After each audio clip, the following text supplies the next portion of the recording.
Hey, all you cool cats and kittens, it's Abby from Yes Have Some Podcast. Craig and Jake, the Bobcats enclosure was finished today, and boy, does it look good. Why are we Bobcats? Because that's what she says. She never... talks about, I literally wrote it down, Max and Marianne, the Bobcats. So I figured that would be you guys. I've never envisioned myself as a Bobcat, but thank you for that introduction. Okay. Welcome to Yes Have Some Podcast. My name is Craig Goldberg. Abigail. What's up? How are you? I'm good. Jacob Walsh. I'm well. We're doing this for the third time. I don't want to have any secrets. Yes. No secrets? No secrets. But we're back. We're back on video. And if we do, they're buried in a septic tank. Yeah, that's where all of our secrets stay. For sure. We are going to be talking about Tiger King in depth. I'm getting used to this new video component that we're reintroducing. Mm-hmm. We took a couple weeks off. We're back. I've got flowers on. Abby's in a costume. I'm regretting doing this immediately. Like, I feel like that episode of The Office when Jim wears like the tuxedo to work and then it ends up being like an important day. Yeah. Mm-hmm. And today, kind of how I feel right now. This is definitely an important day because it is week 3 of quarantine. The pandemic is in full effect.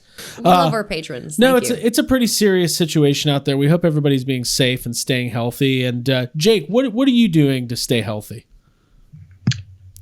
To stay healthy? Or I don't know. To stay busy? Because those are two different things. I don't think I'm staying healthy. But they keep saying... Mentally healthy or like none of us, healthy? hey, because that's not something... Mental health is hard to maintain. We haven't been mentally healthy in a very long time. So is physically healthy. Yeah. Like Jake, you look good. Doesn't Jake look good? Yeah. So do we. We all look good. No, I think Jake looks pretty good, though. We all do. What have you been doing? What's your quarantine secret, Jake? I've been staying busy.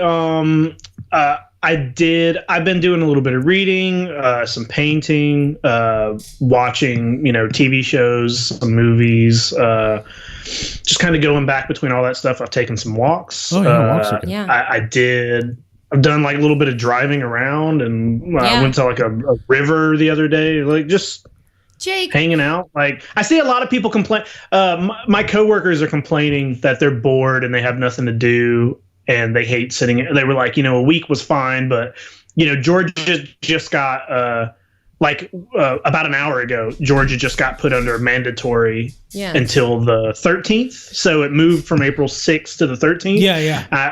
I texted my coworkers. I was like, hey, that's an extra week that we know we're not working, and they're both so annoyed. And it's like I'm annoyed about some things. Like I'm annoyed, about the fact that like I don't know how I'm going to pay my rent and stuff. Yeah. But also like you're a podcaster. Not bored.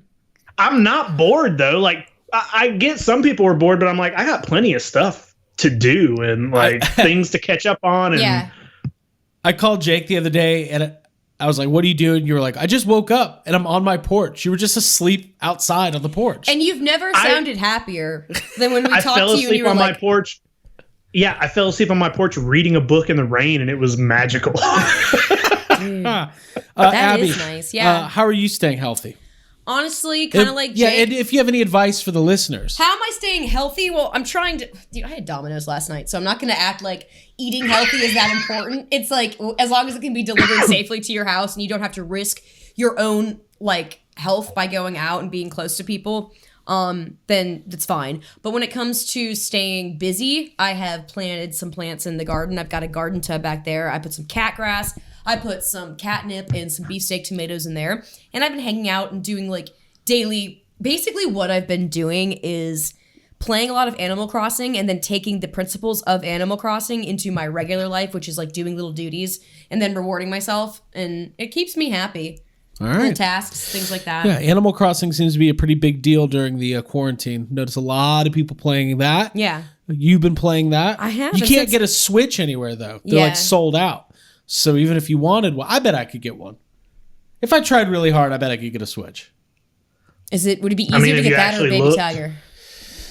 I think it'd be easier to get a Switch than the Baby Tiger. Hey, my brother we're going to talk about Tiger King in depth here in a little bit. My brother had a really funny thought though. He was like, I like that these underground criminals in the exotic wild cat trade are selling these tigers for like $2,000 to $3,000 a piece. My brother was like, "Hey, my German Shepherd costs $2,000." Like, you would think these exotic animals would be netting even more money, but they're not. So we're going to talk about Tiger King. We're going to talk about our friend of the podcast, Jeff Lowe, and we're going to talk about all that stuff. I don't know if we want to say that. No, friend of the pod. Is he? I felt weird about it. Like, I honestly... Well, we're going to get there. No spoiler. We're going to bury That's this. how I feel about the whole thing as an entirety. Tiger King? Yeah. No, it's great. Yeah. Here's before we move on. Here's the thing about Tiger King. Mm-hmm. That all happened. I don't want to not watch it. Like, if something like I see people, they're like, I'm not watching that. That's terrible. Like, no, it is terrible, and all the people are awful, and the treatment of animals is despicable. But I'm gonna watch it because it's there, and there's a pandemic. Yeah. Do you think less people would watch it if people weren't trapped inside, or is it just that riveting that everybody would? No, I think people would watch it no matter what, because it is like the most insane thing that's I've ever seen, maybe. But yeah, it's almost like you got to do a little PSA before you talk about it, because like we are going to be like, it is a lot of fun to talk about, and all these people are fun to make fun of, and it is very funny, the things that are happening. But also, like, we do want to be clear that all of these people are absolute garbage people. Like, they're all awful. The things that happened were pretty awful. Well, what we're going to do is we're going to break it down. We're going to look at all the characters, and we're going to rank them by awfulness. Yeah. Okay. Okay. It's going to be fun. Who's blameless? None of them are blameless. Nobody's blameless. I think the people driving the Walmart trucks full of the leftover meat might be blameless. Yeah. They didn't know they were going towards a really... They get a pass. They didn't know that meat was going to be used for a delicious pizza restaurant. I'm so excited. Okay, cool. So we're going to get to that. And in all honesty, we really just want to say we hope everybody's doing okay. We hope everybody is staying safe and staying indoors and all that. And thank you for joining us here on Yes Have Some. And whether it's on YouTube or wherever you download your podcasts, we really appreciate it. So you can find us on iTunes, Spotify, any podcast app. And as Abby mentioned earlier, we do really appreciate those iTunes reviews. Those 5-star reviews seem to... they really help us out. Yeah, we appreciate you guys. Yeah, we do. I appreciate the listeners. I appreciate the podcast. It keeps things normal to have this once a week in our life during like a weird time like this, honestly. Watching movies is very, very therapeutic too. I've done a lot of that over the last couple days. So. I feel like Jake's on eBay right now. Jake, what are you buying? He's just scrolling. His eyes are down. I got my unemployment money today, and Jake challenged me to buy something. That's going to be the I might do it. That's going to be the YHS unemployment challenge. Use your stimulus and unemployment money to buy something irresponsibly. I am obsessed with the idea of us all doing it at the same time, though.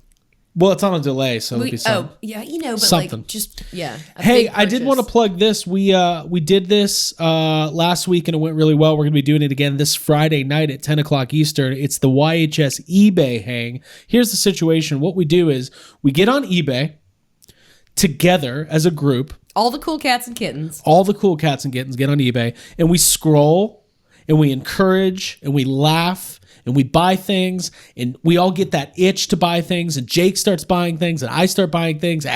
It's great.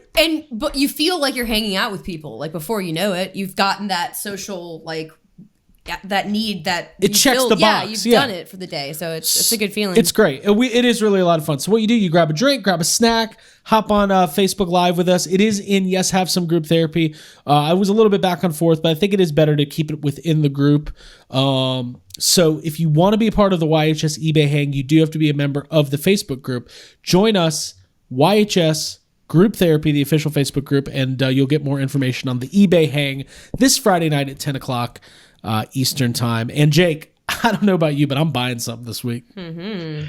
Probably. I keep saying like I'm not going to buy something because I feel like I've gotten to the point where I need to chill out since we're in this weird not making money phase, but also I'm going to buy something. One of the things Abby got the other day came in today. Oh, yeah. I'm trying to tell her to. Yeah. I just told her to go get it. She handed me a piece of paper. She's like, write that down. I'm like, just get it.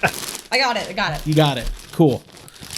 Did you properly sanitize that package when it came in the mail? Nope. I'm kind of getting stressed right now. Are we supposed to be doing that? Should I? Okay, so I took it in It's and too I late washed my now, you're hands touching already. it. Yeah, you're probably fine. I dipped string cheese in some Lysol the other day, so we're fine. I'll wash my hands afterwards. Okay. So this is one of the items Abby live purchased during the last eBay hang. This was kind of an impromptu buy. Jake informed us afterwards we probably could have gotten it cheaper, but that's okay. Yeah. So what do we got here? Don't show the address there. This. Let me show you guys what we got. We got cows. We got one cow. Now what is that? He's prepared for coronavirus. It's the cow from Twister. He's plush. Where's it He's from really though? cute. It's from Universal Studios, and it says that on the tag right here, Very cool. right there. There's not a lot of Twister merchandise out there, so I think that represents about 50%. Yeah, I bought this during the live hang last week, so I like them. We covered that. Very cool. We covered that extensively. Well, I got distracted opening him up. I'm very excited. Now, this tag that's on here is not one of the original tags. This is the eBay seller. Go ahead and give her a plug, just because I want to hear you read this. Plush are people too. That's the name of the eBay seller. Thank you for your purchase. So, See, I thought that was Plush are like the people, original too. company until plush. Hey, Plush rebuttal. Plush are not people. I know that for a fact. I'm pretty sure they're They're plush. not. No. Cool. Well, cool. So thank you for joining us on the eBay hang, everybody. We'll have another one coming up this week. By the time you're listening to this, that will probably be tomorrow. So Friday night, very cute. 10 p.m. Eastern. And Is he steampunk? that is a steampunk cow. That's what I think. That's 100% a steampunk cow. Is it just because he's got the goggles on? Yeah, he's got goggles. Goggles and make you like steampunk. a little hat. Yeah, but those goggles are specifically for a reason. I feel like the he's a- steampunk people wear those goggles and just to be steampunk. But He's that cow's flying. got those goggles on because he's flying through the air. He's gonna So be airborne. He kind I of don't looks know. like Randy Quaid in Independence Day. Yeah. Cool. Cool. Cool. All right, cool. Bye. All right, bye. Thank you, Cal. Cal. And we bought some other stuff. I bought a troll. I bought a TMNT Donatello troll mint in package, but it has not come in yet. Very cool. Very annoyed that it's not here, but that's fine. And cool. So let's talk about this. Let's talk. Well, I feel like people are expecting us to talk about the thing that nobody wants to talk about because it's sad. Jake wore a shirt to remind me about it. Jake, what is did, that yeah. shirt? I love that shirt. It's the official logo for Ghostbusters Afterlife. Hey, I like it.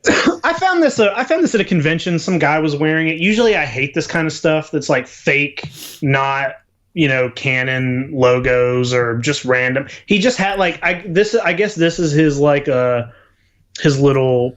I don't know if that's his shop name or I don't know. I don't remember. The guy was weird. Let me though. read He that had the for those of you who can't see it. It says "Plusher people too." Yeah, I just liked it because it's almost the Ghostbusters 2 logo, and I liked the pink and the green, and That's cool. Whatever. I bought it from him. I don't know what it is. I think it's nice. I think I give it 3 stars out of 3. It looks like it's old, so I think it's very cool. Yeah, it's cool. All right, let's talk about it. Ghostbusters Afterlife, the news that we didn't want, but I think we all maybe saw coming in light of recent situations.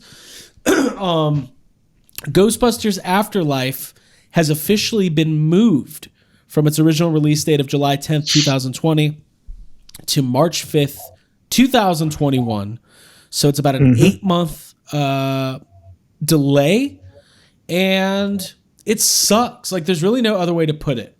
It sucks. And I promise you, been talking to some people, it sucks for everybody. I feel like it was the first thing that everybody probably thought of when they heard about things getting canceled. At least I did. I was like, oh yeah. I I've been hope thinking that doesn't about, get threatened. I kept being like, okay, if they figure this out by May, we'll be good. But Right.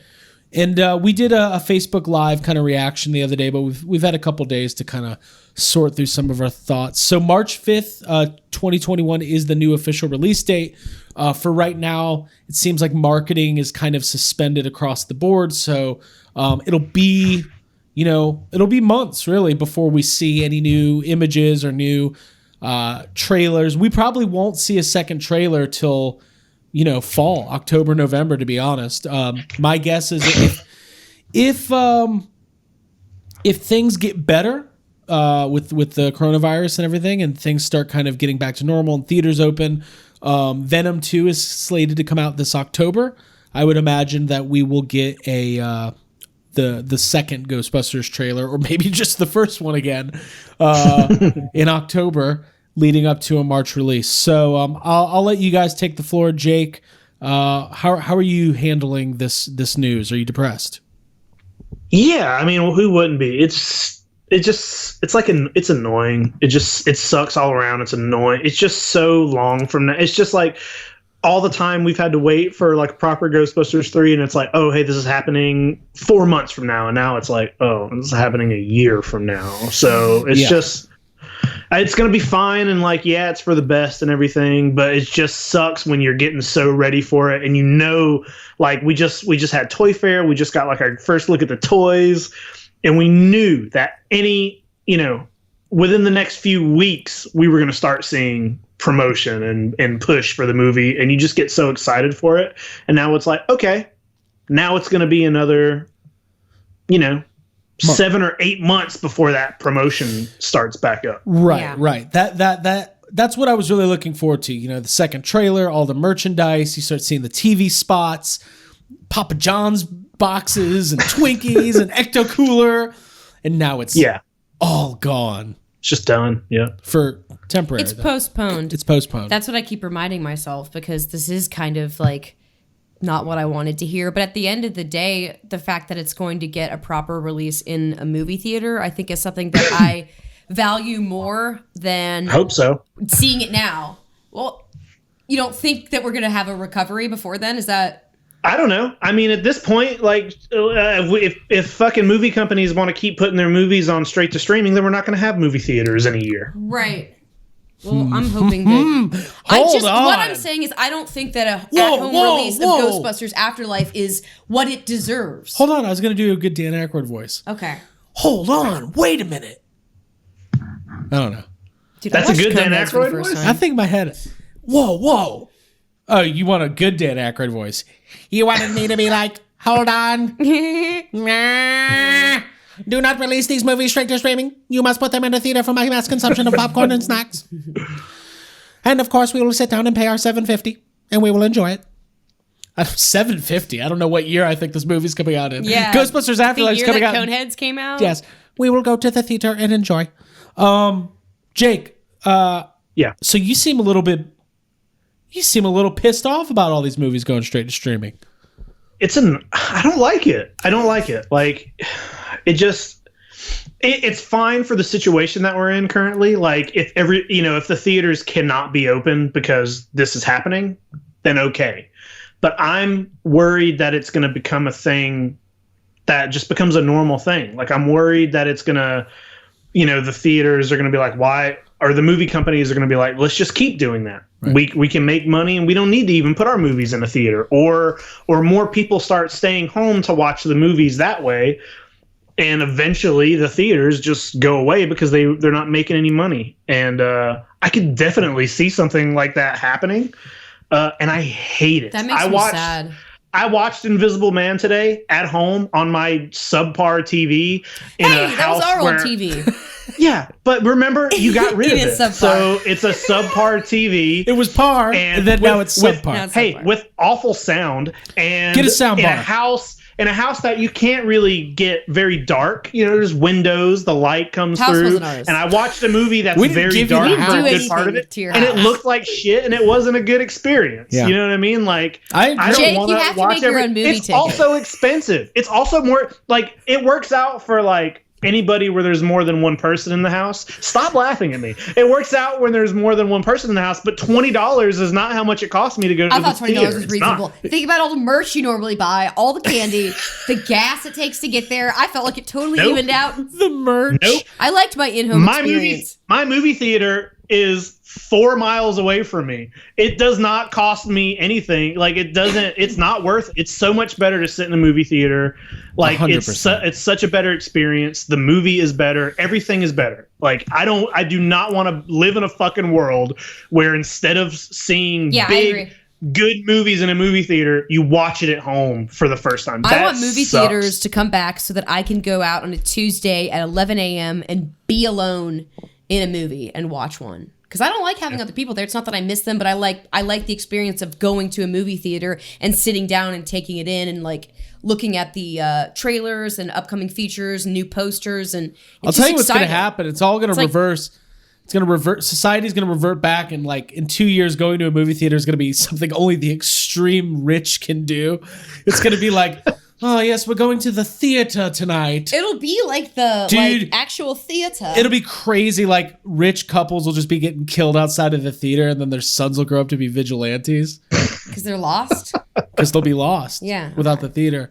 Hey, if Ghostbusters Afterlife, if theaters aren't back by that point, I'm going to rent out a theater for us, for the three of us to watch it. Yeah. That's what I'm going to do. We're going to have to. Dude, I want to rent out a theater just to pay rent at and occupy as our headquarters because I think it'd be really cool to own. We talked about this last week, having our own movie theater. We have this conversation every week. I think it's great. We should save one.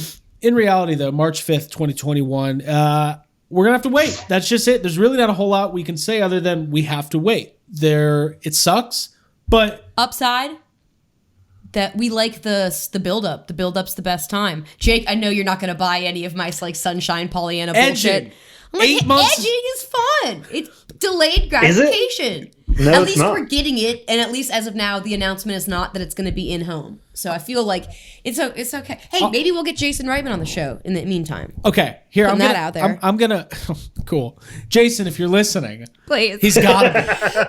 please. I get all dressed up. There's a picture of us with Jason Reitman in the background staring at me. He's going, I'm not coming on your damn show. Hey, listen. Here comes some fun perspective. It's right there. April's going to be weird. May will be less weird than April. June will be less weird. Like it's going to get better. Yeah. It gets better. Yep. And let me paint a little picture. Right now, we thought we were 4 months away, right? Yeah. Mm-hmm. Get me to Halloween Horror Nights. Get me to late October of this year at Universal Studios, and we'll be right about the same amount of time as we were. Just get me there. Reset? Okay. I don't want to reset. I want to close my eyes and wake up. We're going to get you there, but it's going to take, like 6 months to get you there. We can't fast forward the 6 months. May, June, July, August. It's just a weekend. Here's a question: would you, if you could? You're trying. No. Hold on. You're trying to do that Seinfeld episode where he's stuck at his parents' house and he's like, "It's really only one day." Yeah, yes, that's exactly what I'm doing. Would you skip the next 6 months of your life to be back on track for Afterlife being 4 months from now?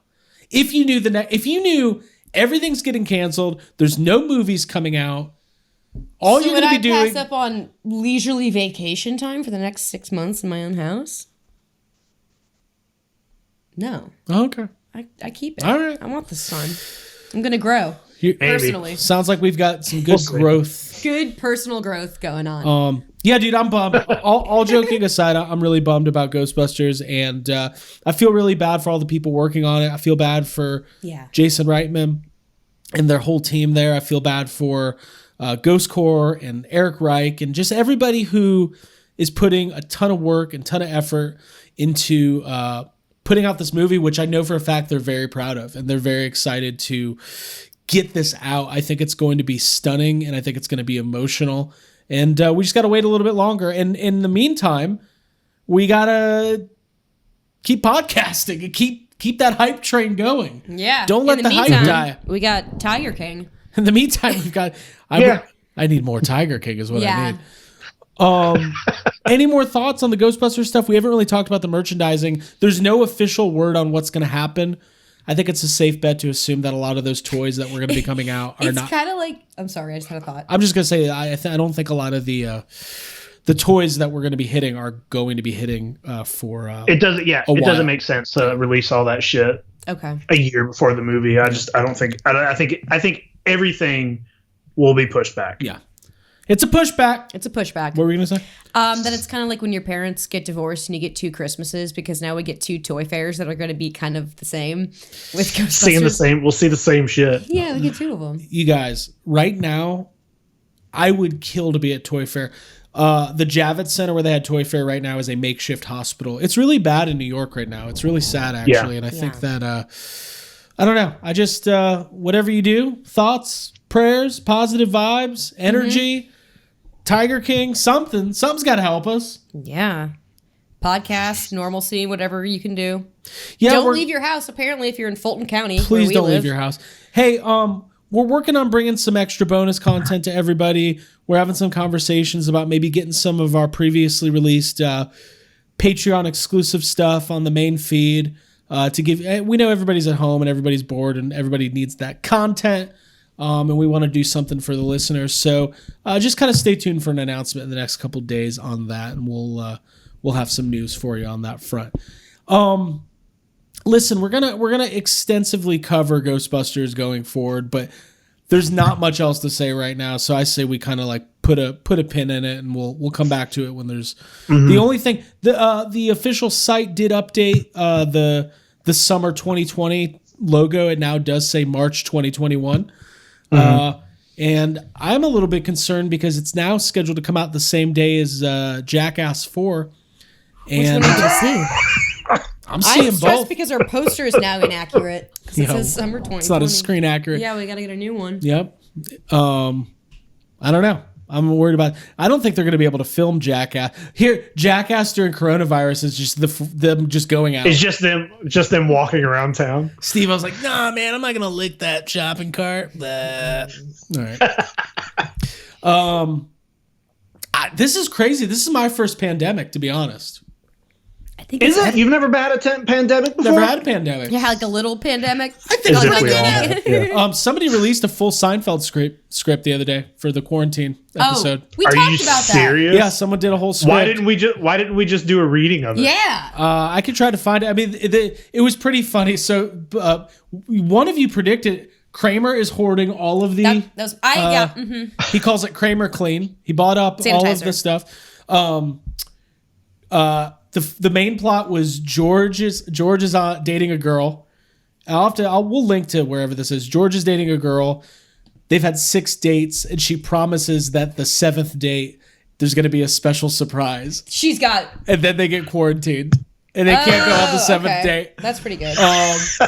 And then Jerry keeps getting mad because the girl he's dating keeps referring to it as COVID-19 instead of the coronavirus. And yeah, there's some good stuff in there. I don't know if Elaine was in it.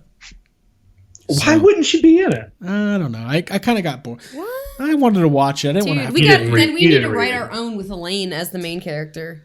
Yeah, there's a quarantine episode. I found it. There it is. Cool. So, yeah, that's it. Ghostbusters, March 2021. Just when you thought. Cool. Hey, by the way, it'll be. Who was I talking to? It'll be 5 years since Answer the Call. Once it comes out, and somebody was like, "What if it opens up with 5 years later?" Shut up. All right. Let's talk about Tiger King. Why don't you plug group therapy first? Totally. I'm gonna take a step away. You plug Facebook group therapy. Yeah, of course. Facebook group therapy is where we all share podcast related content. Basically, it's a closed group on Facebook. All you have to do is log on to Facebook and search for Yes Have Some Podcast Group Therapy, and you will find us. Ask to join, and then either myself, Craig, or Jake the Bobcat will accept you. And at that point, I was trying to get you to watch, okay, because Craig's gone. At that point, you can post away, just no memes, or you will be offered a terrible fate, apparently, if you saw our little video earlier. But yeah, join up, guys. We've got almost 1,000 members at this point. It's a good place to hang out and practice social distancing. So yeah, it's a good spot. Mm-hmm. Yeah, I think we should play that video real quick. Now that we're going to be talking about Mr. Tiger King. Yeah. Here we go. I'm going to find it. What's that guy's name? Jeff Lowe. Jeff Lowe of Tiger King. Jeff Lowe? Now, if you haven't watched Tiger King, please stop what you're doing and go watch it. But if you have watched it, Jeff Lowe is he's the gentleman who does he steal the zoo? He partners up. Yeah. He's from Las Vegas, and he steals the zoo. Yeah. He's from that movie We Stole a Zoo with Matt Damon. Yeah, so he kind of has this falling out with Joe Exotic. To all of you, you need to have some podcast therapy. Just a warning, though, if any of you post any memes, Ryan Dole is going to make sure that you end up with Carol Baskin's husband. You don't want to be there.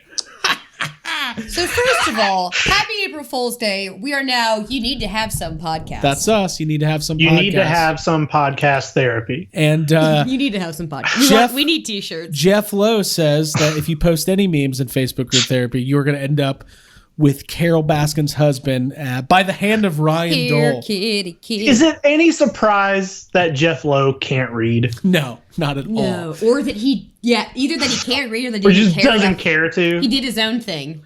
He might steal our podcast. He's gonna steal it. He's gonna. Oh my god! He's gonna be like, well, the podcast was being run really poorly, so we just went in there, and I told Abby and Jake, I said, I hired all new. Yeah, I hired new podcasters, and I said, hey, if we're gonna hire podcasters, I'm thinking maybe like 36, 28, 36. Those are the measurements I like on my podcasters. Hey, somebody, when I posted I'm so glad his wife was in that video too. Somebody posted like, forget these two, where's the babysitter? Abby, much like he just said, I was very happy to see that this current wife is still alive. She's doing well. Did he kill? Happy to see the same. Did he kill somebody? Yeah, they talk about it in the show. Yes, he strangled his last wife. He funded a There's murderer. an episode about him strangling his wife. Well, maybe she was really asking for it. Well, should we talk about the death count in Tiger King? Like how? Wait, do we count the animal death alligators? count or people death count? Yeah. Here's the thing: if we're gonna talk about Tiger King, and this is all, Jake said it earlier, but everything we're about to say is April Fool's satire. Obviously, these people are awful, terrible human beings. But that's not going to stop us from talking about it. On the internet, worldwide, every night at 6:00. I love that part where they asked Joe Exotic like where you could see his show, and he's like, worldwide on the internet. On the internet. And then it cuts to the producers, like there's never more than like 60 people watching at any one given time. Yeah. I think I thought his early stuff was way better. how do you talk about this show? Like where do you even begin? Because I'm assuming if you've watched the show. Let's talk about our experience with it. Jake, you watched it first. How'd you hear about it? What did you think when you first saw it? Well, I saw a few small, I saw a couple people talking about it, but I didn't see any, it was super early. So I had seen the name Tiger King. It was the first thing that popped up on Netflix, but I just ignored it because I don't usually put something on if I have no idea what it is. And a friend of mine was like, hey, are you watching this Tiger show? And I was like, no. And they were towards the end of the first episode, and they were like, you need to put it on. Like they were just like, just watch it. And I trust this person, so I put it on immediately, and I did not stop watching it until it was over. Yeah, that was kind of similar to us. It was like basically 7 straight hours. There was no maybe we split it up over 2 days. I think it took us 2 days, but there were several. The way that it was in binge format, like we would watch one episode, immediately had to watch the second one. I think we did 2, and then that next day we did like 3 in a row, and then maybe another 2 that night or something. It was intense. Abby, what was your initial impression of? Let's just talk about Joe Exotic. He's the star of the show. Mm-hmm. What was your initial takeaway after seeing Joe Exotic in the flesh for the first time? He is a delightful train wreck human being. He reminded me of Ronnie Dobbs from Run, Ronnie, Run, which is like a Mr. Show sketch and movie. He reminded me of David Cross characters, and he's like unreal. It's hilarious seeing him talk, and you like him and get behind him, which is one of those things. Watching this documentary is not that dissimilar from watching like a documentary about serial killers or something like that, like really terrible behavior that you're fascinated by. You don't support it. Doesn't mean I'm going to go out and do that. And but you want to know what makes you different from them and why they are the way they are. That's the point of a documentary. I'm glad you mentioned that, because I've seen some people like, why are you promoting Joe Exotic? Why do you love him? He's terrible. Guess who else is terrible? Jeffrey Dahmer and Ted Bundy and Charles Manson and, all these fucking serial killers who you gravitate to because you're watching it for entertainment value. Nobody likes what Charles Manson did, but you're not going to, it's like you have to watch it and learn. Yeah. Or like listening to like true crime podcasts. Yeah. It's set up a lot like the way it's the structured. same thing. It's like, oh, I have to find the next bit out. A true crime. This is a true crime documentary, Yeah. and it's just like when people are such weird characters, like it's like you can't not watch it, and the way that the show is like, it's 7 episodes and something insane happens it's like every single episode something crazier than the last episode either comes to light, and it's not that it's just Joe Exotic. There's a cast of maybe 10 people that are all insane. Yeah. Everybody's crazy. Most of them are criminals in some way or another. They're all tied to weird practices, animal abuse, just like the worst shit possible. And it's like, so it's hard to stop watching. I think this is what we should do. Let's do a breakdown of some of the big names. Okay. And then maybe we'll kind of go through some of the other characters and kind of give our thoughts and feelings.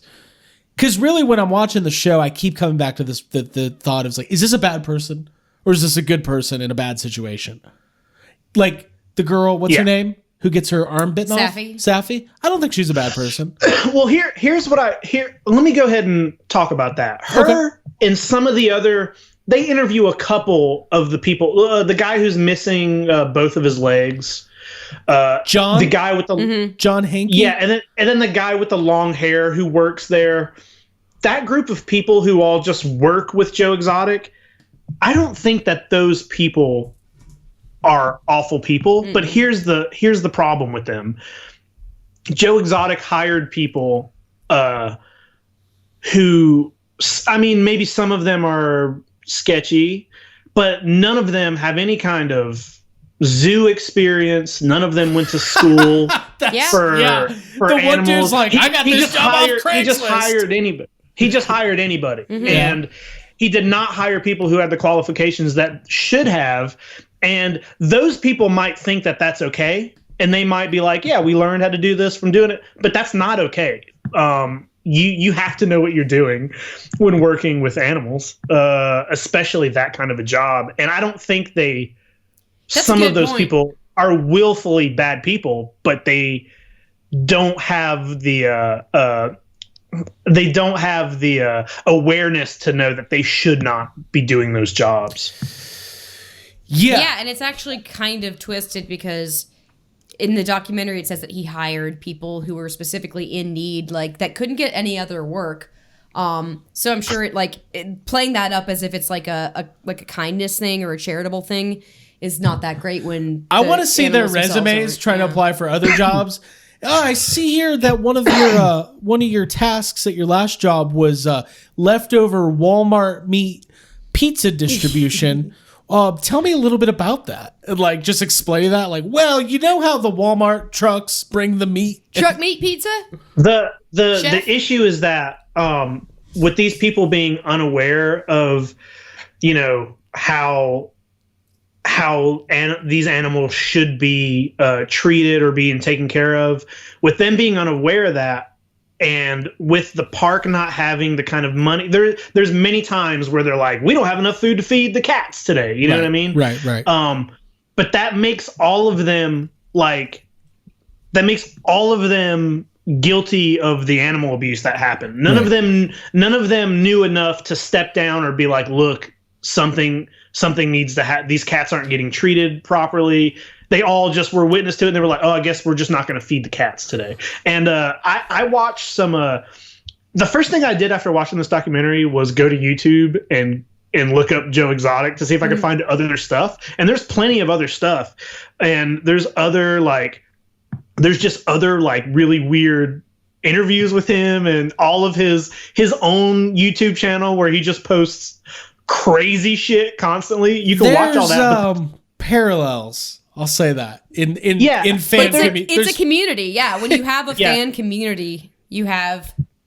There's also though something that I came across that they don't really touch on the documentary is that there have been a lot of undercover people who've kind of infiltrated that park specifically to just try to, because you get the sense when you're watching the show that within that community, a lot of people know Joe Exotic so many times is like, any of you animal rights people, if you show up, and like you would think that he would be an animal rights person, right? But he's not, would think, because the animal rights people know that shit is not happening the way it should be at that park, and it's just ridiculous. There's a level of paranoia that goes through all of the.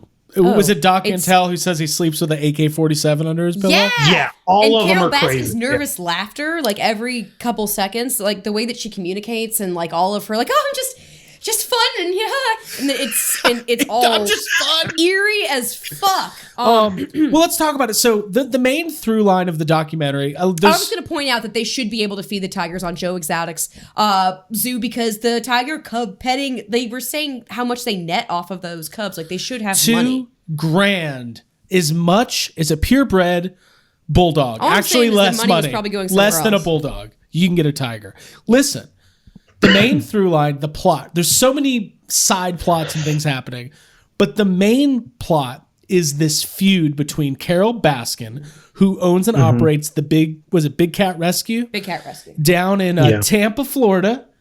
Abby grabbed her cow. If we're going to talk about some of the tougher stuff, I'm going to hold this cow.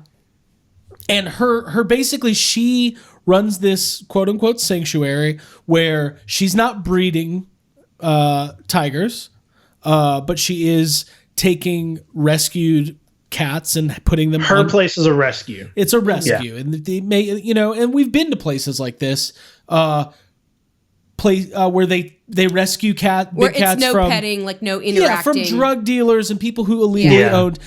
These animals would not be safe to go back into the wild. They would not survive. She's going after Joe because he is obviously trying to make a profit. He's basically holding an illegal petting zoo. He's doing this mall tour. He's doing magic at one point. He's breeding, which is a big issue. Big issue. A lot of like stuff that should. My first thought when I started watching the documentary was like, how is any of this legal? Like, how is it legal for these people? They ask Joe at some point, like, like none of them, even Joe, like he has no training, no zoo training. He just he just bought a tiger and then bought another tiger and then built a fucking zoo. Like these people don't have any real knowledge. You left off the part where he drove himself off of a bridge. And then got a tiger. Dad didn't like him? Oh, yeah. That was then he got the tiger. And then he got the tiger. Yeah. Then he saw a tiger. Then he got the khakis. And then a tiger saw a man. Okay. I don't even know. I'll put it this way. We're not even going to cat scratch the surface on this, but we're going to talk about some stuff. That was good. It's good. So, 2 episodes in, it takes its first big turn. And that big turn is, did Carol Baskin kill her first husband? Yeah. So I'm going to go ahead and let the world know that Yes Have Some podcast, the 3 of us are all going to give our opinions on whether or not Carol Baskin killed her first husband. Now, if you're listening to this, we just assume that you watched the show, you know the details, you know about the night they met where he was just driving around and picked her up and she put a gun to his head. You know how people meet normally. And he told him to put the gun to his head. She told him to do that. Yeah. It'll make you more comfortable. He told her to do that. Yeah, she liked it. Early on in their relationship, they are illegally breeding cats. He's doing weird business down in Costa Rica. He's got a mechanic. He's got some weird shit going on. He's got some shit going on. Yeah. No clean hands. Offshore. What was her husband's name? I wrote it down somewhere. Don Lewis? Don Lewis. Yeah. It's Don. Yeah. Guess what, guys? Don Lewis is on the line right now. Don! Oh, he's in a septic tank. Abigail, I'm going to throw to you first. I don't think he's dead. And I don't think that she killed him. I think that he... Oh! Hold on, dropping bombs. Yeah, no, this is the conclusion I reached watching it the second time, but right before we recorded. I think that they hated each other, and I think that she threatened to kill him a few times, but they're both smart enough to know that that it would be in their best interest to just completely separate. It mentioned in the documentary that he had a lover in Costa Rica. So I have a We feeling, all do. Yeah, who doesn't? What I was thinking was that he probably made some sort of an agreement with her, and she understood that he was going to disappear, whether it was to Costa Rica or somewhere else. I have a feeling that she knew where he was going and that they worked it out that they were going to go their separate ways, and he was going to basically do like a Bob Odenkirk, Jimmy McGill becoming Saul Goodman type thing, like getting wiped from and get a new name and probably I think live you're somewhere giving else. this guy way too much credit. That's but what okay, I think happened. okay. He was very rich. Like he was. They mentioned it a lot. Private Like jet. he had a lot of money. He was very rich. Yeah. I think that could happen. I think. I don't think that she killed him either. Jake does not think that he killed Don Lewis. I don't think I did. I just watched The Invisible Man. It's all confusing. I don't know what it was, me or the suit. I don't think she did either. I think like it makes for a good documentary to when she says weird things like that, or when circumstances are weird. It definitely looks better for your documentary to show those parts of it and all that. But as soon as she said, like, as soon as the part happened where she talked about how every weekend he went to Costa Rica and he had I was like, oh, somebody killed him in Costa Rica. Yeah. Like something happened. He either went to Costa Rica and said, fuck it, I'm not coming back. Yeah. Or something happened to him in Costa Rica. Like when you have that kind of money and you're just traveling back and forth and you're into weird shit, sometimes you get murdered. Yeah. You know what I mean? Yeah. My So favorite fun fact about Don Lewis is that he was bad at flying and didn't have a license, and he crashed all the time. Yeah, like I think something like that probably that to me makes, I think like him going down to Costa Rica and something happening, and whether it was an accident or whether somebody did kill him down there or something, I think that's the most probable thing. Yeah.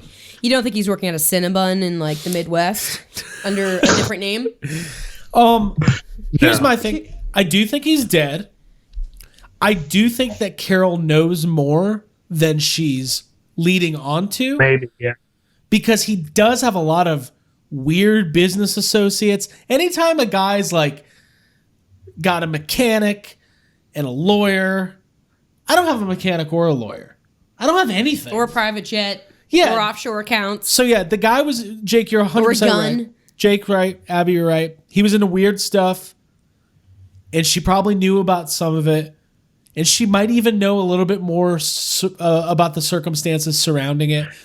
But I don't think the fabrication that I thought you were about to do your Gremlins 2 voice when you did that. my Gremlins 2 You're voice, like a my Brady brain, Gremlin. my brain You're like, gremlin. I don't think. Well, when it comes to the case of Don Lewis, the man nice he was fed to tigers twice. Stop it. I'm glad you did that. Thank you. You know, it also doesn't make sense. Like Joe Exotic, also he claims it. He claims that he knows. He's like, she had to kill him, but he also jumps back and forth whether or not she fed him to the tigers or he in 1 second he's Tigers like, oh, are I in the know septic she tank. fed him to the tigers, but then an episode later he's like, oh, I know she put him in the septic tank, and I'm like, pick a fucking, which one did she do? Like, he's kind of all over the place. Here, okay, yes, Joe Exotic's theories with accompanying music videos. Here, kitty, kitty. Those can be all dismissed because it's like None of them make sense. It doesn't make sense. It's all very clearly like just him trying to do what it is. So what it is Carol had every right to be like, he should be shut down for the things he does. And nobody wants to hear that. And he's mad that she's bringing attention to him in a bad way. So he just jumps at anything he can to be like, oh, she's just as bad. She killed her husband. She did this. And like the episode where you find out that when she started, she was also breeding. And he's like, oh, she does it too. She used to do it too. And it's like, yeah, she did. Maybe that is how she started.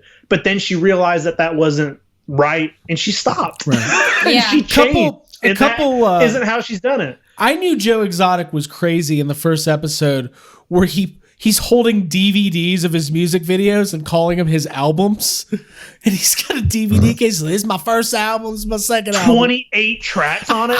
28 songs. Hey, can we talk about the fact that he's not singing any of the music? He is a prolific Milli Vanilli impersonator. Yeah. Yeah. He did not sing He or paid produce. someone to write them and then just used them. Yeah. Used their, like, whatever. That's they my first sent. big disappointment from this show. But here's the thing. They never even get to that on the show. That's like, we the found least that weird thing about him. afterwards.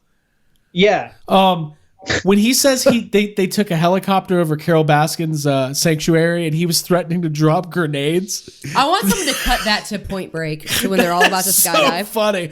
I thought Joe was, I think it's his one of his husbands is John Finlay. I like John Finlay. I like him. He got the worst tattoo cover up of all time. Oh, the husband? Yeah. The husband? But he's like, Joe was threatening to drop grenades. Like, what? Dropping grenades on a cat sanctuary? Well, hey, that's another thing that we should mention about Joe Exotic is literally from episode 1, he is talking about and showing off guns. Yeah. Constantly.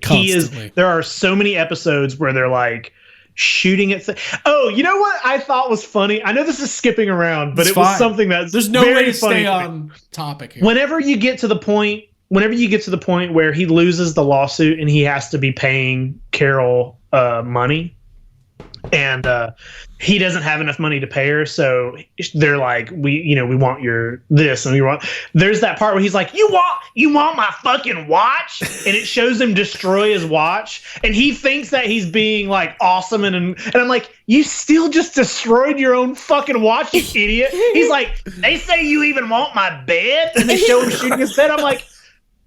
I'm like, you think you're cool because you're like, haha, you don't get it now, Carol, but also you're destroying your own stuff, you dummy. I love He's that. very stupid. Yeah. He is. Yeah. And by the time he's running for governor, it's like, of course he's running for governor.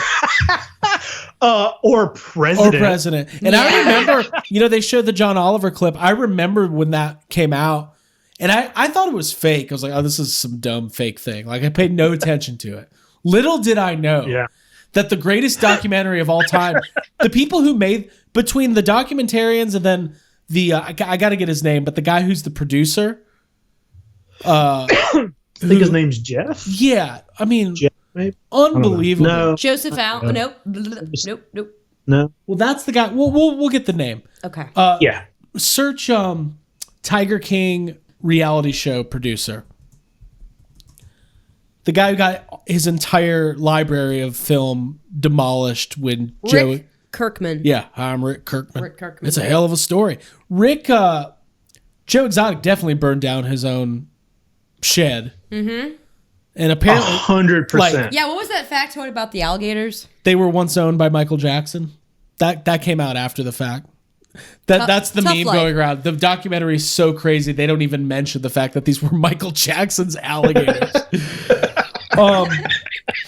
So Carol Baskin, Jake, as an animal rights activist, is that what you are? Yeah. As somebody who, obviously we all love animals and care about animals, but it's something you're absolutely passionate about. What is your opinion of Carol Baskin and what she does down there? Because the argument against her is, yeah, it's a sanctuary, but she's also making millions of dollars and doesn't seem to have much interest at all in observing these animals in their natural habitat. And it almost seems like she's putting on a show. Yeah. So I had done... Usually I don't like these kind of places, but I mean, any sort of like... I try to do research before I even would think about visiting a place like that. Right. And like we said, like... when it's a rescue and it's not a breeder, they're not, they seem to be like legit. And I guess we'll talk about it. I like unknowingly bought my mom tickets to Carol's place for Christmas. I wasn't sure what to get my mom for Christmas, and I knew that there was a cat rescue in the area, and I looked it up and I did research to try to make sure that I was not like giving money to a place that I would feel bad about giving money to. Mm-hmm. It was like that. I'm not into that. And from everything I looked up, it seemed to be like a legitimate, like, okay, this is a place that, they're not overpopulated. They're not getting animals just for the sake of showing animals. They have animals completely for the fact that there's nowhere else. They're saving those animals, and they just let people in because they have them there. And then the documentary came out, and then they have all these interviews with her, and you see what she's like, and it's like, did I fucking give money to these people? And now I feel weird about it. And she does come across as somebody who is just obsessed with them as Joe is. Maybe her practices are a little better than what's happening over at Joe's, but I don't think after watching that documentary, I would not go there. No. Yeah, for sure. I would not ever. But it just goes to show you like how easy I guess it is to come across differently online or in a documentary or anything like that. Abby, you're a really good judge of character. What is her deal?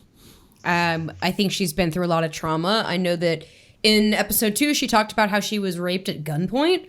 So I think she's probably been through a lot. I think that people who have been through that kind of trauma. I would love to see Joe Exotic respond to. Well, Joe Exotic, I'm sure, didn't have like a picture perfect growing up period. I'm sure there was some traumatic. It looked like there was some traumatic. I don't think he did. And I think that maybe at their heart, they have a deep connection with animals as like feeling misfit and feeling like that taking care of them helps them take care of themselves. And I understand that as someone who's been through recovery and all that. But when it comes to her character and some of the things that decisions that she's made in her life that were part of that documentary, like, I think she's made a lot of excuses and is currently living in like an alternate reality at this point. Like she's probably fabricated so much of her life that she kind of is buying her own bullshit. That's common with like they all kind of seem like pathological liars. Yeah, the way that she has all of the people that work there, they're all volunteers. They don't get paid. At least Joe Exotic's paying people, and so is Doc Antle. She's not paying anybody. They're all wearing different colored T-shirts to get to different tiers, and it looks like it's like Legends of the Hidden Temple. She's kind of exploiting. Yes, she's exploiting those people. But I know they're passionate and love cats, and that's what they'd want to be doing. But at the end of the day, it's like remember that one part where Doc kind of the same thing, but just dressed up differently. We haven't even talked about Doc yet, dude. Fuck Doc Doctor. When he's like, I dislike him the most. She goes, she's figured out the first wave of social media. She's tricking millions of teenage children into thinking, dude, that she that guy reminds me of like Rush Limbaugh and fucking like right wing. Like AM radio talk show guy. Let's talk about 100%. Let's talk about Doc. Dude. Doc is running a cult. Yeah, Doc is 100% running a cult. He even mentions at one point, if I say that, people are going to say I have a cult going on because he has a cult. He has multiple wives. At some point they say like around 5. He admits himself that he's in a relationship with at least 3 women. Mm-hmm. They all have their own house. He has his own house. He mentions specifically, I'm not going to get into the details of that with you. Not safe for prime time. Those people are not allowed to leave. They live there. They work 7 days a week. They're not allowed to go off site. They live there for like he is running 8 a.m. to midnight. Weird cult. Yeah, for sure. Yeah, I made notes. How about when he's like, my name is Dr. Bhagavan Antel, Bhagavan. How about anytime he's talking and he sounds like he's shouting and also about to run out of breath, and that like he's doing a show every single time. And that's what I loved about the documentary that they showed behind the scenes when he's like, are we going to set up a shot like this? Okay, well, if you want to do it, let's do it like Cribs, and you go this way and I'll come in this way from the house. And it's like all that stuff shows what a farce he is. He's also not a real doctor. He's not an mystical science doctor. isn't a thing. No, it is. And I mean, while you're talking about all these people have like, even Joe, he's got 2 husbands, and they show him get married to 2 people at once. Mm-hmm. Which is that even a legal marriage? Mm-hmm. And then some states maybe. Can we all 3 get matching shirts? That's what I wanted our Dragon Con costume to be. I want all 3 of us to wear those pink button ups. One of the things I was reading about Joe is that like he's married. He was married to those people within the 5 years that they were filming footage for the documentary. But he has been married like 3 other times. Oh, I bet. All to like very young dudes. You know what I mean? So it's like it's like a thing. All these people are just like I don't know. I think All Joe over. specifically. I think the word is predatorial. Joe Exotic. So there's different things here. Yeah, Sorry, I was being poignant. Who's the real predators at this tiger zoo? To catch a predator. Doc Antle is a master businessman. He's manipulative.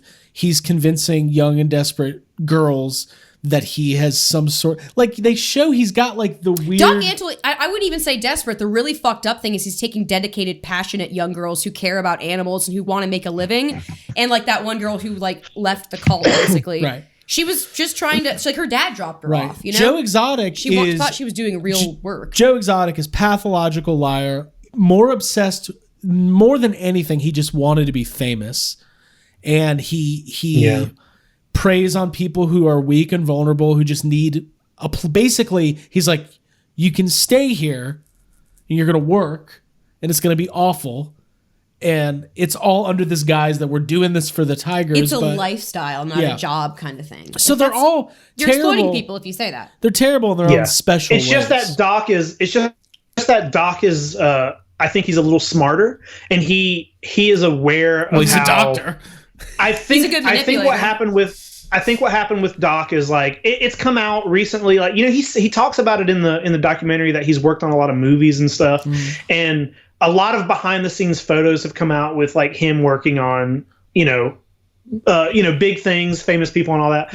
And I think he probably got into it at an early age because he did like animals and tigers and all that. But he also realized pretty quickly, he even talks about it, that like women will fuck you if you let them play with a tiger and stuff like that. And it's like he has been smarter because it's like more than the rest of them, he knows how to make his business look more legit than anybody else's business, and he knows how to be smarter about how to go about it. That's why I think he's the worst in the documentary. I mean, I didn't know any better. He's worse than Joe Exotic. My brother, I think he's probably caused more like mental trauma to human beings, that especially the people who were with Joe Exotic. Here's the thing though, that we haven't talked about yet. Joe Exotic literally paid somebody to kill Carol Baskin. Okay. Like that's literally the whole thing. That. Joe Exotic is in jail right now because he literally paid somebody to kill another human being. Yeah, and that person almost made it, but meth. Oh yeah. We'll get there. We'll get there. Joe Exotic, the people working for him are already like traumatized. Like they're very. It's like trashier like breeds of human beings. Like I don't want to. Yeah. What another Southern? Like I don't know. What do you call those people? Trashy is the word. Okay, you trashy. can use the word trashy. I can call them they trashy. are trashy people. Yeah. Yes. I'm trying to find who have addictions and dependencies on the outskirts. Yes. Of society. Drug addicts. Yes. My brother, how somebody who manipulates people. There's often drug. My brother's not. I want to finish that sentence. 12 years ago, my brother and his now wife went to Doc Antle's place and they did the whole thing, and it was an incredible experience for them. It was during the time when I wanted to go. I was like, getting a profile picture with a tiger. God, like, you get a picture with a tiger. People will really respect me. So get a lot of listeners after that. But then you see like that, you grow up and you learn things and you realize that, hey, it's probably not okay that these animals are being held in this sanctuary and posing for pictures and stuff like that. But then when you hear that, like, what do they do with these tigers after they're cubs? Are they euthanizing them? Are they shooting them? And it's like, it gets so dark so quickly. Yeah, we didn't even talk. Yeah. That's another thing. You find out like maybe halfway through or 3/3 of the way through the show that there's like I think they mentioned it earlier. They're like, hey, there's been rumors that Joe killed some tigers. And then you say there's a rumor that Doc Antle has a crematorium on site and he just kills his tigers when he's done with them. Mm-hmm. And then a couple episodes later, it's like, oh, we found 5 buried tigers all with bullet holes and Joe shot tiger. He definitely just there's a report today that he killed a horse.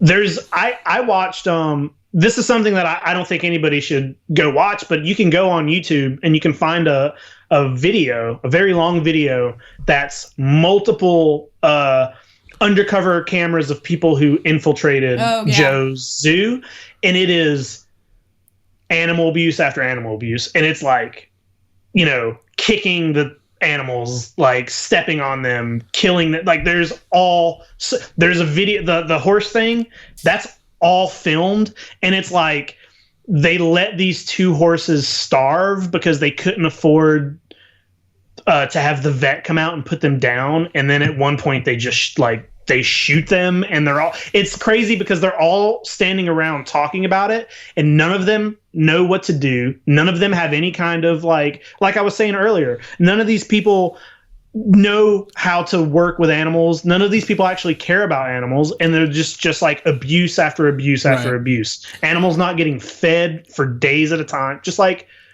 all kinds of bullshit. Let me throw this at you guys. What is the funniest thing that happened on this show? Because I know my answer, and I can start if you want me to. I think I know mine. You start, because I'm not sure.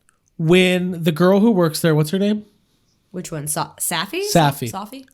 With missing the hand? Yeah. When her arm gets ripped off, there's 2 really funny things that happen. First, Joe immediately puts on an EMS jacket. Yeah.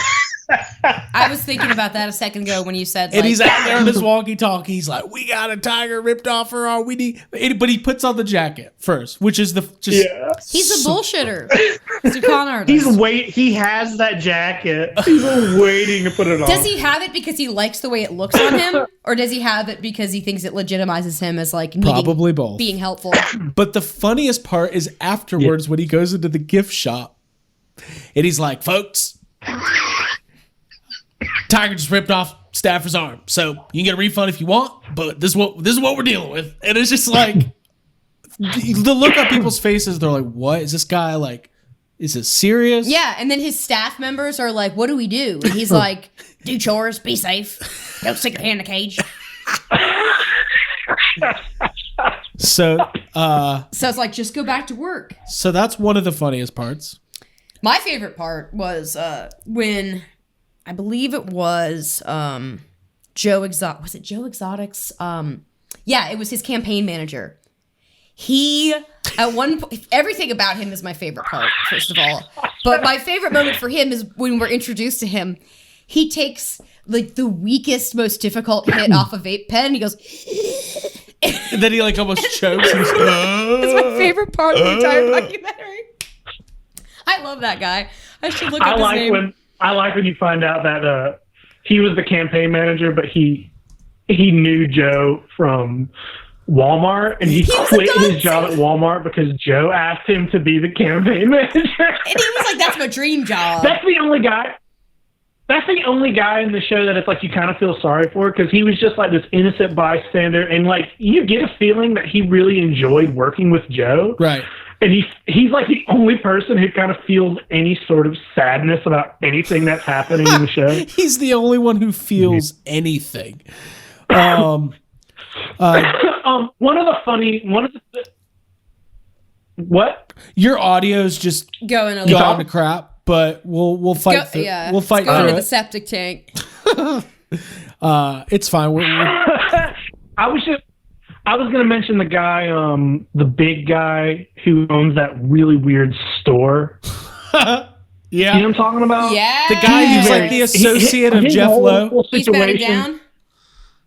Yeah, the informant, the guy who tells on everybody. Everything about that guy is funny. He looks funny. His store is super like, I'm like, there's toys in here, but then there's a bunch of ceiling things. I can't figure out what kind of store this is he's running. He also gets called a Chucky doll at some point. Yeah, that guy. James Garrison. Garrison. Yeah. Really, that's what I really love about the show is they keep introducing these characters one after the other, and each one's more insane than the last one. Mm-hmm. And the thing you keep asking yourself is, how are these people not in jail? Yeah. Like, they've done bad thing after bad thing. Okay, so that was funniest thing that happened. What is the absolute one craziest thing? Oh, I know. Easily. When Travis shot himself inside the office and you watch a video of the guy reacting, the guy I'm just talking about. That was the first ever reaction video. That, I do have a bit of a time handling and processing like tough stuff like that, but the fact that you don't see the act itself going on. You just see the reaction. It almost is more fucked up because then you feel it all in your head. But the fact that I can't remember the guy's name, but the campaign manager like thought that Travis was pulling a prank because it was kind of in his character to hold guns and do stuff like that, and just how seeing the disbelief in his eyes and all that was in real time and crazy. The show is so crazy and all over the place, and the fact that everybody is constantly shooting guns at things. Like I think in the first episode, there's some footage of Joe, and he's like, keep that camera rolling, and he points the gun directly into the camera, makes a joke, and then he points his gun up in the air and shoots it, and I was like, that's a loaded gun. He was just pointing that at somebody. Yeah. That's every single episode. So when they started talking about Travis, and they started talking about how he started acting weird, and he was like, he would wake people up by pointing a gun in their heads. Yeah. Mm-hmm. I thought we were going to a place where it was like, and then he went on a murdering spree. Right. This show is everything comes so out of nowhere that it's like, that could have happened, and I would have been like, okay, yeah, that's what happened. Yeah, it was crazy. I mean, Travis was an interesting character because he even, John Finley, who is the first husband, he seems a little rough around the edges. He's got the bad teeth, and he's shirtless the whole time. There's a lot going on. But man, I really felt bad for Travis. Like, he felt like he was maybe being taken advantage of. He probably was dealing with some addiction. He's really young. Both him and John talked about how they weren't actually like gay and they didn't have attraction to Joe. And it was just like this really weird situation. It's like you ask what the craziest part of the show is, and you think that that's the craziest part of the show, and maybe it is, but what just popped in my head is they also filmed the funeral. And first of all, you find out that Joe Exotic is older than Travis's mom. Yes. Which, holy shit. But then, like, Joe Exotic is dressed like a preacher at the funeral. He's got the little white thick collar. Oh yeah. At That's the one funeral. of his signature moves in his music videos. He's wearing that at the funeral. Yeah. And he gives the weirdest, worst speech you can give, where he starts talking about how Travis liked to rub his balls on things, and he's like, he liked to rub his balls all over my face. Like, he says that at his funeral with his mom and his entire family sitting there, and then he starts trying to sing one of his songs, and he can't sing, and it's like, what? That's a song that, like, that song, it was the song that he wrote for his brother. Yeah. Like, they talk about it earlier. That's the song you wrote for your brother when your brother died. You're now singing it.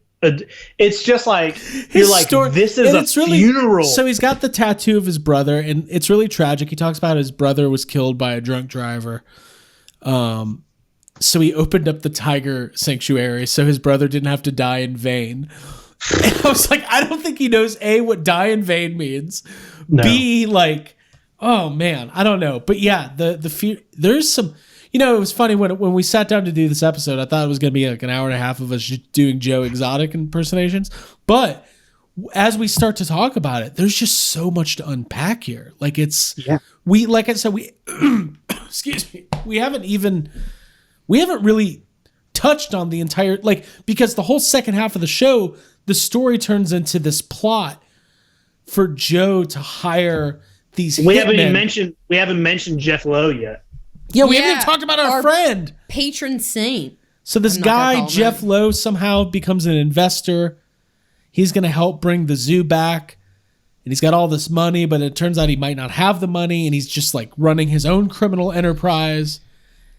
And I can't wait to rewatch it because just the details of how all these pieces actually fit together are kind of lost on me right now. Like, I don't even, like, how did it go from Joe just jokingly always talking about how he wanted to kill Carol fucking Baskin to like, oh, we're going to get him recorded making this request? So like one of the things that is also tying into that, one of the crazy things about the documentary is how much footage they have of everything. Mm-hmm. They, I guess, were filming for like 5 years, and an article that I read with the film crew recently was like, hey, this didn't really end where we thought where it started. Like, shit happened. It was 5 years of insane footage, and for some reason, there's just like multiple times where you, like you just said, you hear Joe over the years just talking about Carol and how much he hates Carol and how he wants to kill Carol. And then there's the lawsuit, which Carol wins. Joe's having to pay her all this money. He's going to lose his zoo. He's going to lose everything. And that's when Jeff comes in. Right. And he's mad at Carol. Jeff takes over the zoo at this point. Joe's working there, but he doesn't own it anymore. Jeff's hiring people that Joe doesn't like, and they're criminals. And then this is where, at this point, Joe is so fucking, he's lost everything, basically. He's getting the zoo stolen from him. And he's like, this is all Carol's fault. And somebody hears him talking about wanting to fucking kill Carol, and they're like, hey, that guy will do it. Yeah, and then so they fucking try to do it. And then that dude and Jeff Lowe both end up becoming like FBI informants because they both have stuff on them like that they're trying to get out of. We haven't even talked about like the guy who owns the zoo in Miami who like Scarface was based off of. He's like the least interesting guy in the thing, and he like legit murdered Scarface people. was literally you just said that based on him. Yeah. And it's like, well, that guy's not that interesting. He just has like a bunch of animals in Miami, and like he's not Joe Exotic. He had a very cool like getting arrested photo. Yeah, he looked very cool. Very cool people. Yeah. We also haven't talked about building, right? Did we talk about the building? Well, I guess you did mention the alligators, but fire. Joe Exotic literally set his own studio on fire, and they basically have audio of Joe's lawyer being like set it on fire. You know what I mean? Like it's like he hints at it so hard without actually saying the word "set it on fire." But it's yeah. I don't even know. Like, I want more. They're talking about doing a sequel series, but I don't even know like what that looks like unless there's just a lot more. I mean, I guarantee they've got enough footage to make, follow-ups, but like... Yeah, that's the real bummer is that all that footage from the reality show was burned. I guess it was. They had to have had some of it because they had footage within that documentary that was definitely from that time. I love his green screen, like his shitty YouTube show, although we're dealing with some audio and video issues tonight. I feel like we're doing we're on the Joe Exotic show right now. The blow-up doll should be behind us right now. Hey, you know what my favorite thing is when like Joe is trying to elude the authorities, and he's like, they're posting pictures on Instagram. They're like, we're in Bali? We're in Belize. And someone's like, that's Florida water. Like he thinks just because you say on Facebook, this is where you are, that people don't actually know. They're like, you just ping his cell phone and you find out exactly where he made that post from. But dude, isn't that like so like, I don't want to compare Tiger King to like the Ghostbusters community or other communities, but like you do meet these people who are like, where you're like, how does your mind work? Like narcissistic sociopaths who like fabricate most of their reality and start to believe it themselves. Oh, okay. I guess that's the answer. Yeah. I guess. I'm gonna write that down. Yeah. Use my notebook. Make a note. Make a note of that. I just was doing pretend writing. You'd be a good therapist. Yeah, you actually would. I'd like to start offering actual therapy services to all of our listeners. Yeah, so like really, I would say the best way to experience Tiger King is to just sit down, watch it all, take it all in, and then look at every meme and read every article and then watch it again. I say give it like 5 minutes or 10 minutes, and if it doesn't, I mean, it will grab you. There's no question. Let's start talking about some of the other incidents and characters. And I want to just kind of do a breakdown of like, maybe we could have some sort of scale of like 1 to 10, how bad of a person they are. Okay. I think that's what I want to do. Okay. I'm just trying to get this cast list back up. Before we talk about that, I don't like this. There's going to be like a limited series based on this. Like an actual series. Oh, with Kate McKinnon? Well, Kate McKinnon's producing it, but the thing is she's been attached to do this for a while. If I was her at this point, I'd be like, there's just nothing. more that I could add to the story. Yeah. It won't be as good as the documentary. Like, it just won't be. How can it be better than what we just saw? In Vegas, the odds-on favorite to play Joe Exotic is Kevin Bacon. All right. All right. Here we go. Scale of 1 to 10, 1 being a patron saint, 10 being an awful human being who deserves to get the worst things done to them. John Finlay. And 1 is Which one's John Finlay? 1 good, 10 bad. John Finlay is the first husband of Joe Exotic, who gets his. He does have his teeth fixed now, and he does. He did get a really bad cover up of that tattoo. on a scale of septic tank to saint. Yes, That's what I've written down. Jake, what did you think of that cover up? It was not good. It was not good. I'll go first. I think he's probably a pretty good person. I think he's like a John 2. Finley's probably like a 4, Okay, maybe a 5 when he cleaned up a little bit, got rid of. you're Joe. going the wrong way. You're going the wrong way. Oh, shit. Hold on. He's probably a 5. Wait. Wait, no, he's a 4. I'm going to stick with 4. So it's hard for me to rank him because on one hand he does seem like a decent person, but then also he stood around and he stayed with Joe and he saw all this stuff Joe was doing, and Right.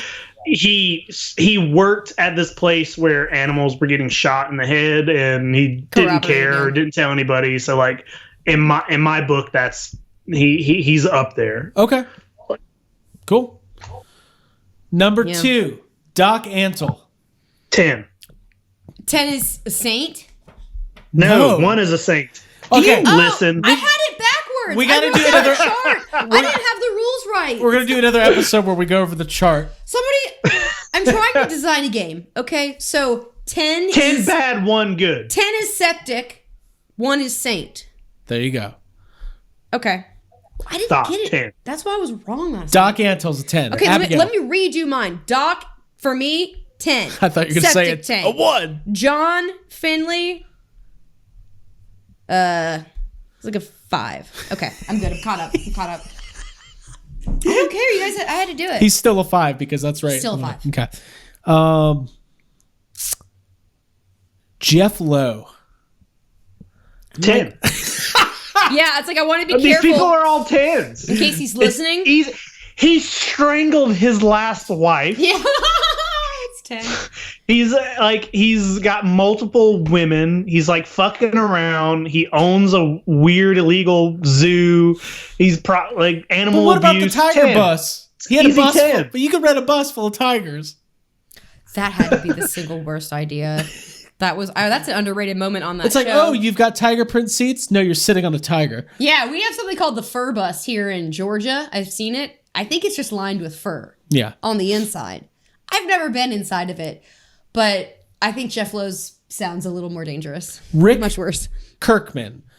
He was the producer who was trying to help Joe Exotic get his reality show up to par. Oh, I would give him. 3.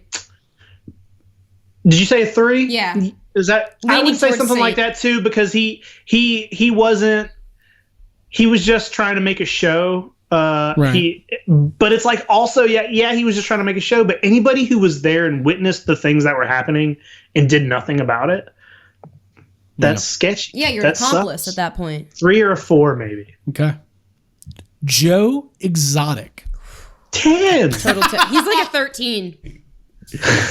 Hey, Jake, what would Joe Exotic say if he heard that you gave him a 10?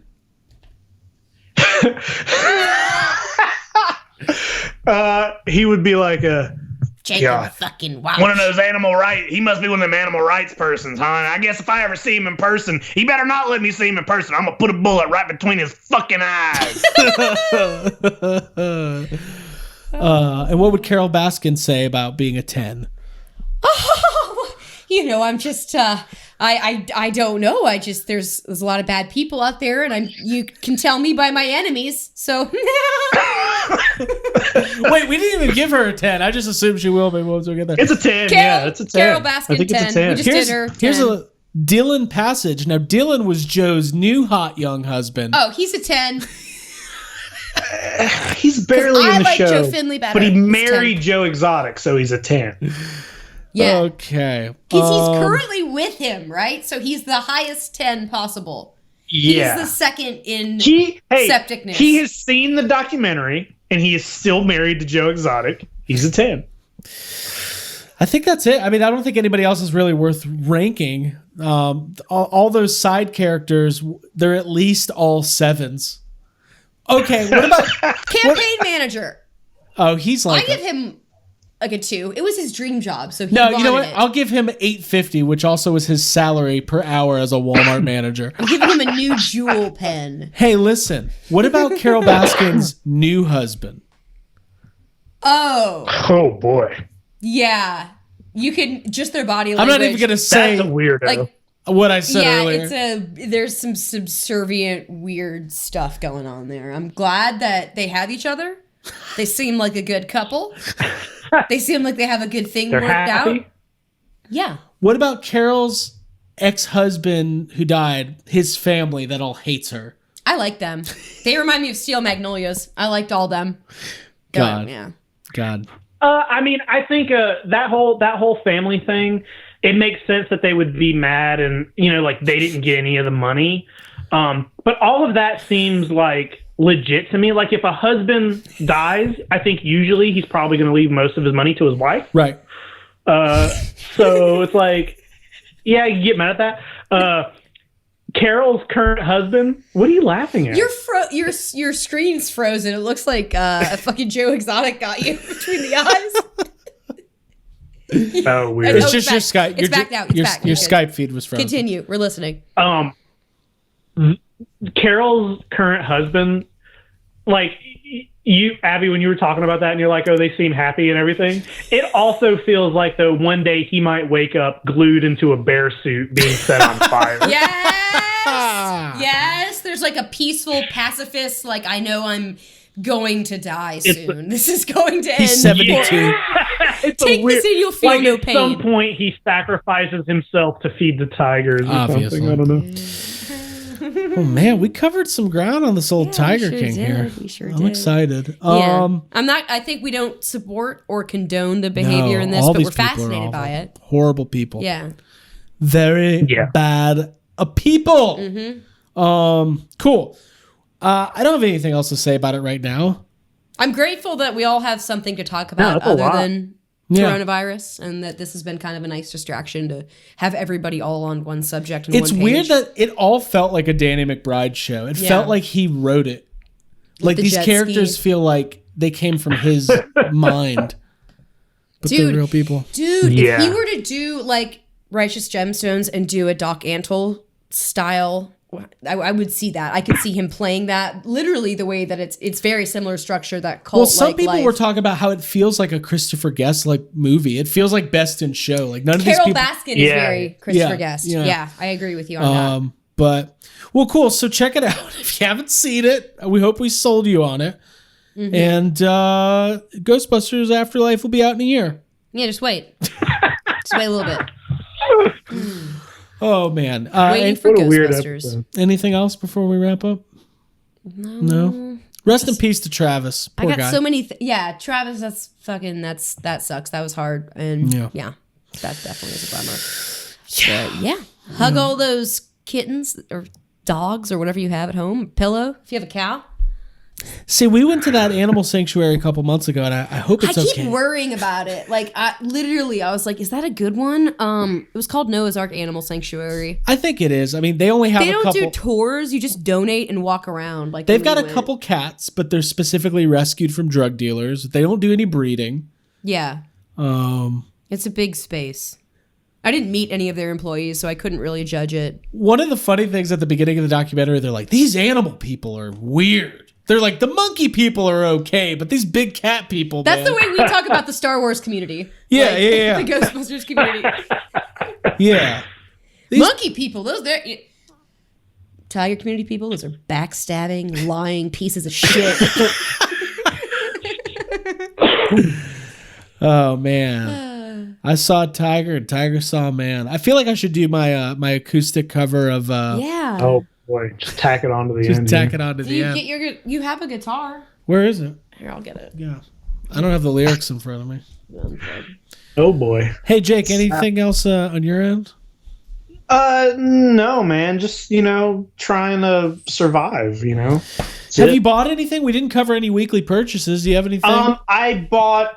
We did talk about the fact that Michaels was doing a 70% off on their custom framing, so I did leave my house and I did drive to Michaels and I waited in a line to get in because they're only allowing like so many people in at once, and dropped off a couple things that get custom framed. Oh yeah, the apocalypse. Yeah. I do have I did buy a couple eBay things. I bought a lot of figures from the show Dinosaurs, the puppets, the Not the Mama show. Yeah. I bought a couple of those figures. I bought some Godzilla 1998 Trendmasters figures that I'm waiting on. But yeah. Cool.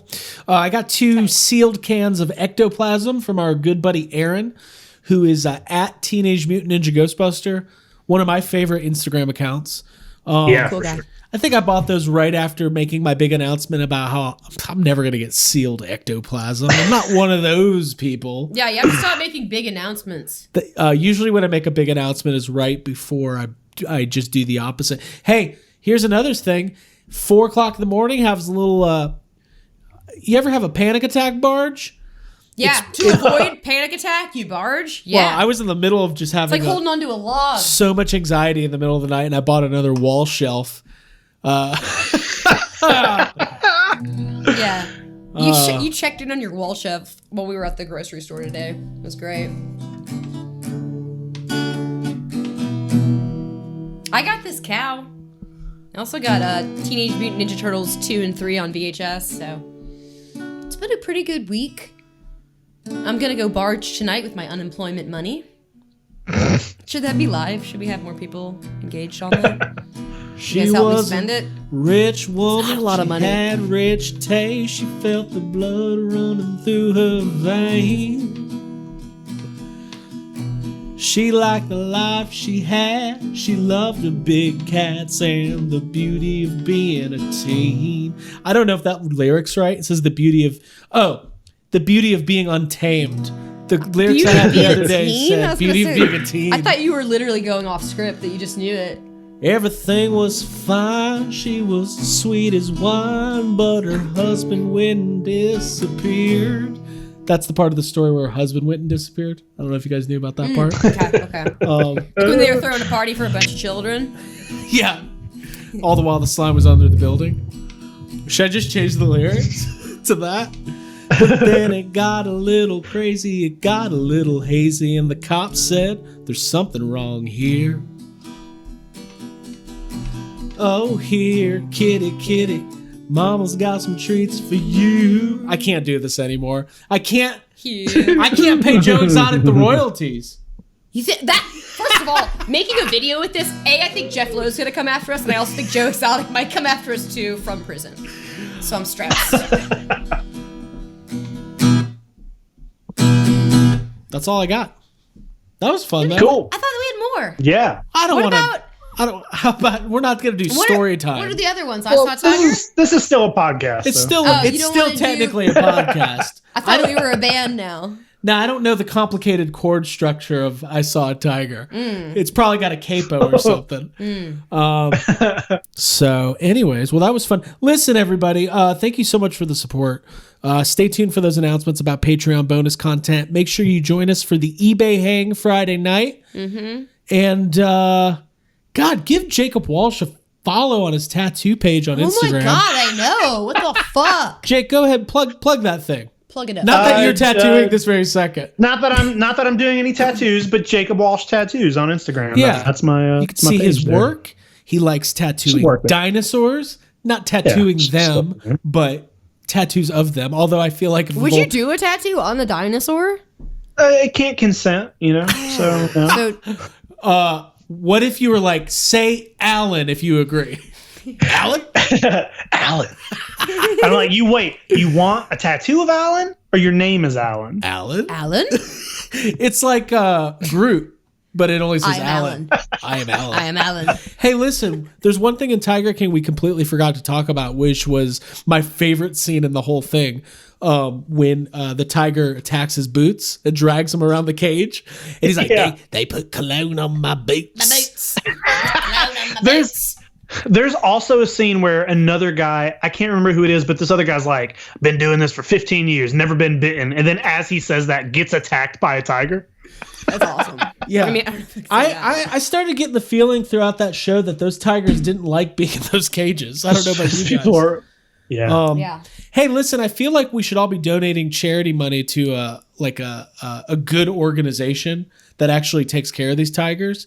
So maybe we'll find one that we can support as a podcast, and then plug that. Yeah. Yeah. Or maybe it'll be like George Costanza. We'll just make the Tiger Fund. The Tiger Fund. Money for tigers. The eBay fund. Yeah, it's like, oh, we got a $200 donation to the Tiger Fund. Oh, look, more ectoplasm. Buy it now. Bing, bing, bing, bing, bing, bing, bing, bing. We might be horrible people. We might be the greatest people that exist. I don't know. We're somewhere in between.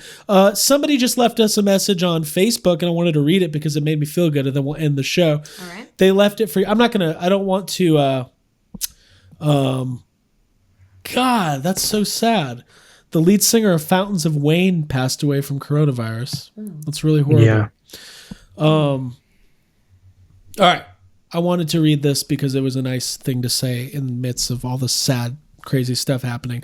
I'm not going to say their name, though, but he said, just wanted to say thank you. This podcast helps me and my anxiety to a whole new level during all of this. So thank you very much, and keep up all the good work. Stay safe and healthy. Hell yeah. I don't know if he meant that for us. It was on the Yes Have Some podcast page. I'm going to take it. Yeah. He's like, shit. Taking credit. That was for a different podcast. Didn't have the Tiger Fund. That's sweet. I really appreciate you reading that and writing that. We're Thanks, man. really trying hard. We're all gonna get through this together. And for this hour and a half to 2 hours we sit down, we can all forget about our. I'm getting a pizza tonight. Yeah, we got one last night. Let's get another one. I think at its core, Tiger King is a good distraction. It's at least distracting. So it has to be good from It's great. what we're going through right now. All you got to do, it takes about 7 hours to watch Tiger King all the way through. Watch all 7 episodes 3 times a day, then 3 hours of sleep. Okay? So and then you do that for a year, and then Ghostbusters Afterlife will be out. And wash your hands the entire time. And the pandemic will be over. It's easy. It'll be great. For Abigail Gardner and Jacob Walsh, my name is Craig Goldberg. You can find more from Yes Have Some Podcast on our official YouTube channel, Instagram and Twitter at YHS Podcast. And of course, like we talked about earlier, the official Facebook group, Yes Have Some Group Therapy. We thank you. Please stay safe, respect others' distance, stay 6 feet away for them and for you, because they're saying that 50% of the people who get coronavirus show no symptoms. So it's not just for other people. It's not just for you. It's for everybody. We're all in this together. Stay the fuck away. That was my Fred Durst. Your best bet is to stay away, motherfucker. Just one of them days. It's all about the he said, she said bullshit. All right. Cool cats and kittens. Wait, I want to see if Jake will give us some more Joe Exotic reciting Limp Bizkit lyrics. Because that's how That's how I want to end the show. Well, hold on. What? God, give me some lyrics. What song? Maybe like what song? Nookie. Came into this world as a reject, looking through these eyes. Yeah. You just let her do it? Yeah. I came into this world as a reject. Look into my eyes like a tiger's. And you'll see the size of the flames. Dwelling on the past.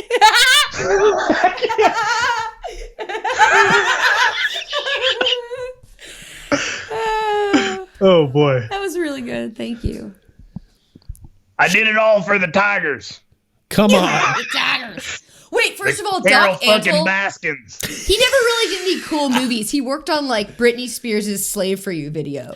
I know he probably did more than that. No. There's video of Carol Baskin sitting next to Britney Spears at the VMAs for some reason. So don't tell me these people are just in it for the charity. I feel like that's like an Eminem. Dude, if Eminem was popular, it for the nookie. Eminem would be calling out Carol Baskin right now in his next song. Yeah. He'd be like, give me an Eminem beat. Is that a thing? You. Yeah. Banana. Yeah. Banana. Da-na-na. Banana. I saw her at the VMAs, sitting next to Britney with a tiger in between her dumb haircut. Oh boy. I got really into my beatboxing. That was the worst round. Should I do it professionally? All right. No. Bye, everybody. Bye, y'all. Later. Cool cats and kittens. I had to get it in one more time. Love you.